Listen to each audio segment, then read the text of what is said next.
یہ حکم ہو گیا ہے کہ آپ بھی حصہ ڈال دیں. حصہ ڈالتے ڈالتے واقعی یہ جلسے کا ماحول بن گیا ہے. اتنے بڑے علماء کرام شیوخ الحدیث، انہوں نے اپنے مخصوص انداز سے بات کرنی ہوتی ہے، اور حاضرین بھی یقیناً یہ ہستیوں کے خطاب سننے کے لیے ہی آئے ہوتے ہیں. لیکن انہوں نے مجھے بار بار کہا جی آپ بھی حصہ ڈال دیں. میں نے کہا چلو حصہ ڈال دیتے، نیکی کا کام ہے، اور آپ بھی ماشاءاللہ وقت نکال کر آئے ہوئے ہیں. یہ اچھے کام کے لیے مسجدیں بنانا کوئی چھوٹا کام نہیں ہے. اللہ نے جس کا قرآن میں ذکر کر دیا ہے وہ کام چھوٹا نہیں ہو سکتا. انما یامر مساجد اللہ من آمن باللہ، اللہ نے سرٹیفکیٹ دے دیا ہے.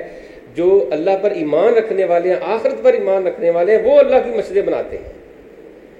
یہ مولانا یحییٰ پرواز صاحب، انہوں نے اپنے والد صاحب مولانا اسماعیل صاحب رحمۃ اللہ علیہ، ان کے نام پر یہ ان کا ہی نام رکھا ہے مسجد.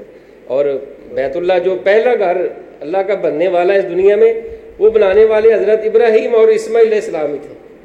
ربنا تقبل منا انک انت السمیع العلیم. یہ سبق دے دیا ہے کہ یہ سب کچھ کرنے کے بعد یہی کہنا ہے کہ اللہ قبول کر لے، کیونکہ قبولیت اصل چیز ہے. اگر قبول نہ ہو تو پھر یہ عمل ضائع ہی ہو جائے تو پھر کیا فائدہ. ایسا ہی نہ ہو کہ مسجد تو بنا لی شبر میں ایمان کی حرارت والوں نے، من اپنا پرانا پاپی ہے برسوں سے نمازی بن نہ سکا. مسجدیں ہوتی ہیں اللہ کے ذکر کے لیے، اللہ کا ذکر قائم کرنا ہے. یہ دعوت ہے، دعوت دین کے لیے ہے. کیا یہ کام ہو رہا ہے؟ ہو رہا ہے، لیکن جس طرح ہونا چاہیے ایسا نہیں ہو رہا. کیا مسجدیں آباد ہیں؟ ہمارے شیوخ نے ذکر کیا ہے کہ مسجدیں تربیت گاہ ہیں، تربیت ہونی چاہیے. بڑی اچھی بات ہے، تربیت بھی ہونی چاہیے، نماز بھی ہونی چاہیے. کیا نماز بھی ہو رہی ہے؟ نماز بھی ہو رہی ہے اور نہیں بھی ہو رہی. مسجدوں پہ مسجدیں بنتی چلی جا رہی ہیں، شہروں میں بستیوں میں کریا کریا اللہ کے گھر بن رہے ہیں.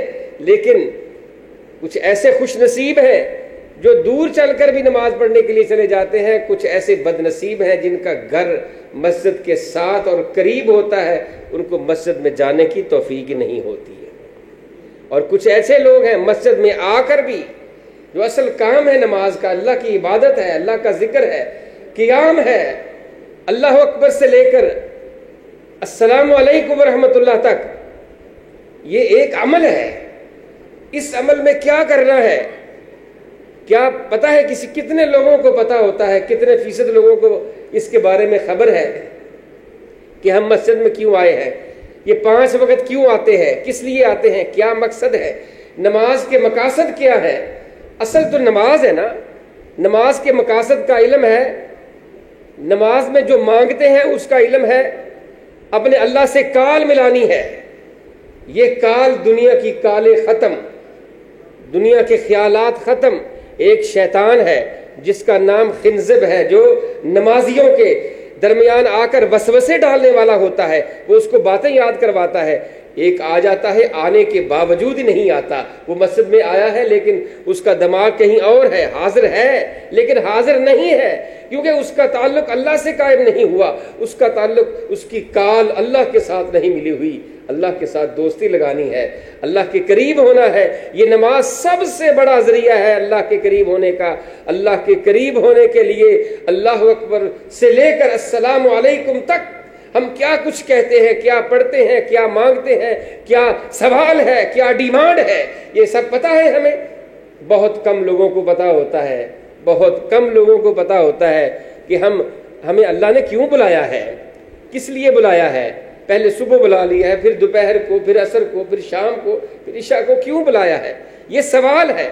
یہ آپ کو یہ کس نے بتانا ہے؟ یہ علماء نے ہی بتانا ہے کہ آپ کیوں آتے ہیں، کیا کرنے آتے ہیں، کیا مانگنے آتے ہیں.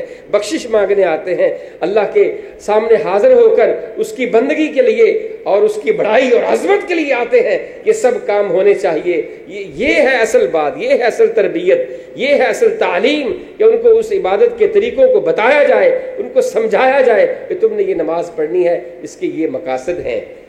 اور قبولیت کی شرائط یہ ہے اللہ ہم سب کی نمازوں کو قبول فرمائے، اللہ سب نیک اعمال کو قبول فرمائے۔ جو احباب یہ کام کر رہے ہیں مسجد بنانے کا، اللہ ان کو بھی جزائے خیر عطا فرمائے۔ جو ذریعہ بن رہے ہیں، جو اس کام کو آگے چلانے کا ذریعہ بن رہے ہیں، سب کے لیے اللہ صدقہ جاریہ بنائے، اللہ سب کی محنتوں کو قبول فرمائے۔ وآخر دعوانا